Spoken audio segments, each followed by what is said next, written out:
Hi, my name is Gerhard Schwander, and welcome to Selling Power TV. Today we have the great pleasure of meeting with Dave Sanderson, and he has a very unique story to share with us. Welcome, Dave. Thank you for having me today. Appreciate your time. Tell me what happened when you took off from LaGuardia. Well, it was nothing unusual about the day. It was cold, of course. It was the middle of winter, so it was 11 degrees, and I was one of the first set of passengers to board the plane that day, U.S. Airways Flight 1549. I didn't pay attention. You never listen to the flight attendants. You think you know everything until something happens. And that's what happened to me. About a minute to 70 seconds into the flight, that's when I heard that explosion, and it basically woke me up. So I looked out the window, and that's when I saw fire coming out from underneath the left wing. Both engines got hit simultaneously at the same exact second. And you just felt banking, so we're going back to the airport, right? And then as you're starting to cross over the George Washington Bridge and clear it by 400 feet, you're like, okay, there's something really going on. And then about 60 seconds later, you're crashing into the Hudson River. Now you got water coming in the plane. And I tell people there's really two major parts to this story. It's getting down, which the crew get all the credit, but then there's getting out. And that's when the passengers really come into play. Some people needed to be led. Some people wanted to lead. And so leaders stepped up, and the right thing for me at that moment is to see if anybody else needed help, because I was all right. I knew I was alive. So I climbed over the seats towards the back of the plane to see if anybody needed help. And fortunately, there's just one elderly lady that needed a little bit of pushing, and two ladies did a fabulous job of getting her going, and I just got behind everybody and started making my way out of the plane. And in the back of the plane, water was about chest level deep. So it's cold water, 11-degree air temperature. And the first light that I saw was on the right side of the plane. And that's where I'm like, 10F, I'm like, I'm out of here, time to go. But I looked out, and there was no room on the wing or the boat for me. So that's why I was inside the plane, waist deep in 36-degree water for about 7 minutes. And that's when I jumped in and started swimming to the closest boat that I could find. And that was at the end of that wing. That was the longest 30-foot swim I've ever had in my life. Because not only is it 36-degree water, you've got jet fuel in the water, plus you're fully clothed. And you've been in water for now 7+ minutes. Fortunately for me, when I got to the ferry, I tell people they don't have elevators to take you out of the water. They don't get paid to take you out of the water.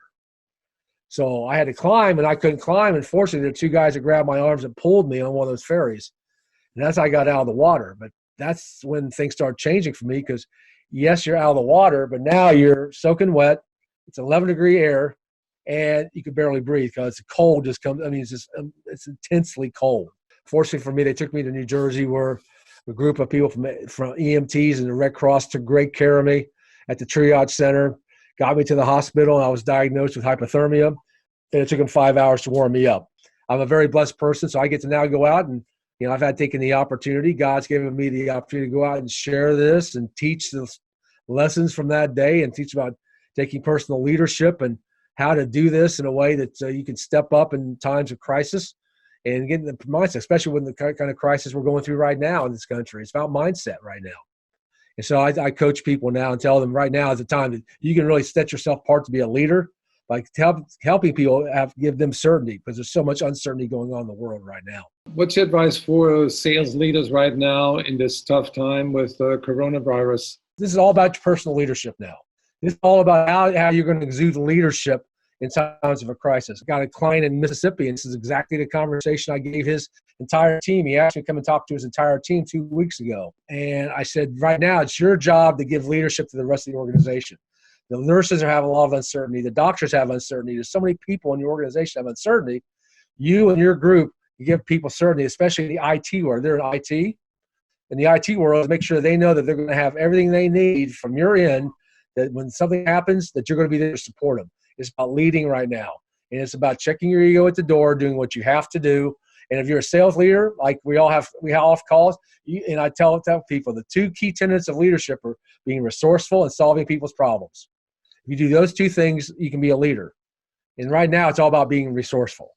Tell us about your book. My book's called Moments Matter. It wasn't the original name, but I came home. My wife called me and said our neighbors down the street needed some help getting their TV on.